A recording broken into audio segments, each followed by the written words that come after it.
রাসূলুল্লাহ সাল্লাল্লাহু আলাইহি ওয়াসাল্লাম বলেন, যখন তোমাকে নেক কাজ আনন্দ দিবে ও খারাপ কাজ পীড়া দিবে, তখন তুমি মুমিন।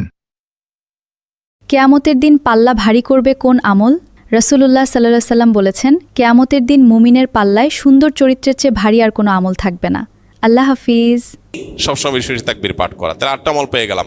9 নম্বর আমল হলো জিলহজের 9 তারিখে রোজা রাখা। যারা আরাফায় যেতে পারেন নাই, বিশ্বজুড়ে যে মুসলমানরা আছেন তারা এই দিন রোজা রাখবেন। এই দিনে রোজা রাখলে কি লাভ হবে? নবী আলাইহিস সালাম বলেছেন, আহতাসিবু আল্লাহ আইয়ুকাফিরাস সানাতাল্লাতী ক্বাবলাহু ওয়াল্লাতী বা'দাহ। অর্থাৎ জিলহজের 9 তারিখে আরাফাত দিনে রোজা রাখলে কেউ তার 1 বছর আগের আর বেঁচে থাকলে অগ্রিম 1 বছর পরের গুনাহ আল্লাহ মাফ করে দিবেন।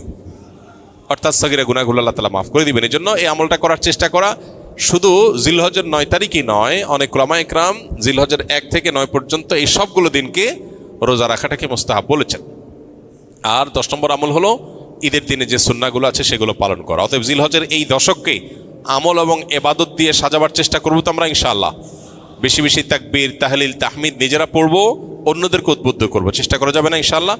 আল্লাহ রাব্বুল আলামিন আপনাকে আমাকে আমাদের সবাইকে আমলের তৌফিক দান করুন।